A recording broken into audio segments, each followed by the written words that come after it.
Hi guys, আসসালামু আলাইকুম রহমতুল্লাহি ওবারাকাতু। Welcome back to my channel Mariam's blog. আপনারা সবাই কেমন আছেন? আশা করছি যাই যেখানেই আছেন অনেক ভালো আছেন। আমরাও আল্লাহর রহমতে অনেক ভালো আছি। মাঝখানে একটু ফালি দিয়ে নিয়ে ভালো করে ভেজে নিয়ে আজকে ভুনা করব। এভাবে কিন্তু করলা ভুনা করলে কিন্তু একটুও তিতা লাগবে না। আমি যে প্রসেসে আজকে করলাটি ভুনা করব তোমরা দেখলেই বুঝতে পারবেন। এটি কিন্তু ছোট থেকে বড়রা অনেক মজা করে খেয়ে নিবে। এতটা লোভনীয় হয় এই করলা ভুনাটি। আমি কিভাবে এই করলাটি ভুনা করি সবাই আমার সাথেই থাকবেন। এখানে আমি পেঁয়াজ, রসুন, কাঁচামরিচ নিয়েছি। এখানে কিছুটা কাজু বাদাম নিয়েছি। একটু নিয়েছি তেল, আর একটু নিয়েছি হাফ আলু। আমি সিদ্ধ আলু নিয়েছি হাফ। এখন আমি করলাগুলি ভালো করে ধুয়ে শুধু মাঝখানে একটা ফালি দিয়ে নেব। প্রথমে করলাগুলি ভালো করে ধুয়ে একটু হালকা একটু ভেজে নিচ্ছি। ভেজে নেওয়ার ক্ষেত্রে কিন্তু এই করলাটি ভুনা করলে অনেকটাই মজা লাগবে। আমি একটু হালকা লবণ দিয়ে এটি একটু ভেজে নিব।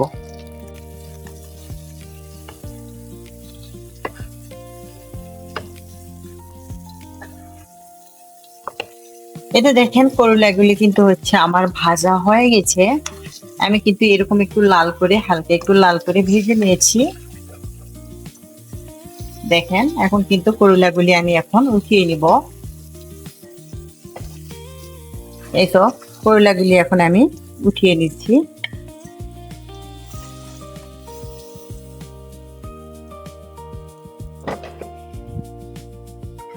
এই ফ্রাই প্যানের মধ্যেই আমি পেঁয়াজগুলি দিয়ে দিব।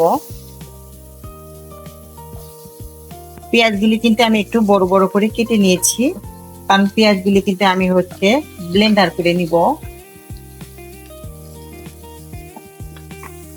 পেঁয়াজগুলি ভালো করে একটু ভেজে নেব।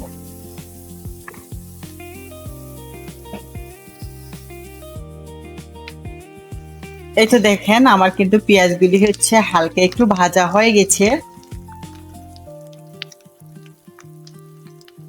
এখন এর মাঝে আমি কাঁচামরিচগুলি দিয়ে দিব।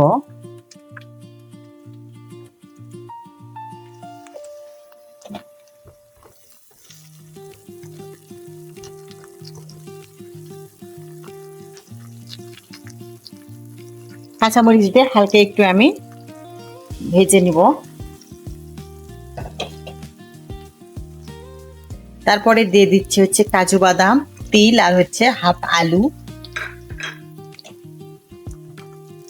তারপরে ভালো করে সবগুলি উপকরণ ভালো করে আমি একটু হালকা ভেজে নিব।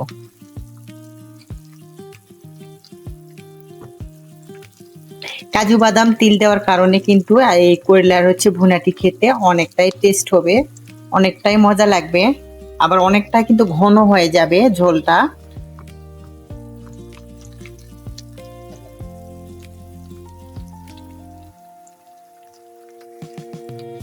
এখন আমি এটি ব্লেন্ডার করে নিব। যাদের ব্লেন্ডার নেই তারা কিন্তু এটি পাটায় সুন্দর করে বেটে নিতে পারেন। তো প্যানের মধ্যে আমি করলাগুলি দিয়ে দিলাম।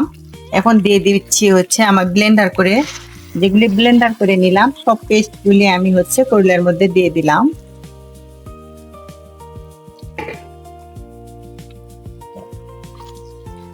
এখন করলার সঙ্গে ভালো করে একটু মিশিয়ে নিব। আমি কিন্তু এখানে এখনো মশলা অ্যাড করি নাই। এখানে জিরার পাউডার, ধনিয়া পাউডার, একটু হলুদ, স্বাদ মতো লবণ আমি দিয়ে দিয়েছি। করলার মধ্যে কিন্তু বেশি মশলা দেওয়ার প্রয়োজন হয় না। আর করলা তো আমার কাছে অনেকটাই পছন্দ। আমি করলা কিন্তু আমাকে সিদ্ধ করে দিলেও আমি খেতে পারি, এতটা ভালো লাগে আমার। আমি কিন্তু এর মাঝে ব্লেন্ডার করার সময় কিন্তু এখানে অল্প একটু 1 টেবিল চামচ টমেটো পেস্ট দিয়েছিলাম সুন্দর একটা কালারের জন্য। এখন ভালো করে একটু করলার সঙ্গে মশলাটি আমি একটু কষিয়ে নিব। করলাগুলো কিন্তু আমার কষানো প্রায় হয়ে গেছে। মশলার মধ্যে যে একটা কাঁচা একটা গন্ধ থাকে সেটা কিন্তু আমার চলে গেছে। ভালো করে কিন্তু আমার কষানো হয়ে গেছে। দেখেন কোনো প্রকার দেখেন কোনো প্রকার কিন্তু পানি নাই। যেহেতু এখানে বাদাম দেওয়া আছে, কাজু বাদাম, তিল দেওয়া আছে, এক্ষেত্রে কিন্তু অনেকটাই ঘন হয়ে গেছে। আমি কিন্তু স্বাদ আরো বাড়ানোর জন্য এখানে দিয়ে দিচ্ছি হচ্ছে ফ্রোজেন করা হচ্ছে টুনা ফিশ। এটা দেওয়ার পরে ক্ষেত্রে কিন্তু টেস্টটা কিন্তু আরো বেড়ে যাবে। এটা কিন্তু টুনা ফিশ, আমি একটু ভালো করে একটু মিশিয়ে দিচ্ছি। এই তো সবগুলি কিন্তু আমার কষানো হয়ে গেছে। এখন দিয়ে দিব আমি এটি সিদ্ধ হওয়ার জন্য। এটি কিন্তু প্রায় সিদ্ধ হয়ে গেছে 50%। আমি ভেজে নিয়েছি যেহেতু করলাগুলি 50% সিদ্ধ হয়ে গেছে। এখন আমি দিয়ে দেবো একটু পানি, যেন করলাটা ভালো হয় সিদ্ধ হয়, আবার একটু যেন ঝোল রাখতে পারি হালকা।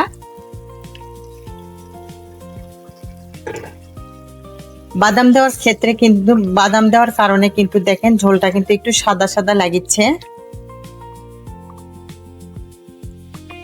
এতদূর এসেও যারা আমার ভিডিওটিতে একটা লাইক দিতে ভুলে গেছেন বা এখনো লাইক দেন নাই, প্লিজ আমার প্রিয় ভাইয়া আপুরা একটা লাইক দিয়ে দিবেন। আর আমার রেসিপিটি যদি কোনো এক জায়গায় ভালো লেগে থাকে তাহলে বন্ধুদের সঙ্গে শেয়ার করে দিবেন। আমার এরকম সহজ সহজ রেসিপি পেতে আমার চ্যানেলটি সাবস্ক্রাইব করে সবাই আমার পাশেই থাকবেন। যারা এই কাজগুলি করেছেন সবাইকে অন্তরস্থল থেকে অনেক দোয়া ও ভালোবাসা। এখন আমি এটি 15-20 মিনিটের জন্য ঢেকে রাখবো। এই তো এর মাঝে কিন্তু আমি দুইবার হচ্ছে নেড়ে চেড়ে দিয়েছি। দেখেন আমার কিন্তু করলার কিন্তু হচ্ছে ঝোলগুলি কিন্তু অনেকটাই শুকিয়ে গেছে, অনেক ঘন হয়ে আসছে, অনেকটাই কিন্তু ঘন হয়ে গেছে। দেখেন এটি কিন্তু গরম ভাতের সঙ্গে খেতে কিন্তু অনেকটাই দুর্দান্ত ছিল, মাশাআল্লাহ এতটা লোভনীয় হয়েছিল। যারা এভাবে কখনো করলা হচ্ছে রান্না করেন নাই, একবার হলেও ট্রাই করে দেখবেন। এটি আমার কিন্তু রান্নাটি হয়ে গেছে আজকে। দেখেন করলা ভুনাটা কিন্তু আমার হয়ে গেছে। আজকের ভিডিওটি আমার এই পর্যন্ত। আপনারা সবাই ভালো থাকবেন, সুস্থ থাকবেন, এই দোয়া করি। আমাদের জন্য দোয়া করবেন। আসসালামু আলাইকুম ওয়া রাহমাতুল্লাহি ওয়া বারাকাতুহু। আবার আসবো নতুন একটা রেসিপি নিয়ে। এই পর্যন্ত সবাই ভালো থাকবেন। আল্লাহ হাফেজ।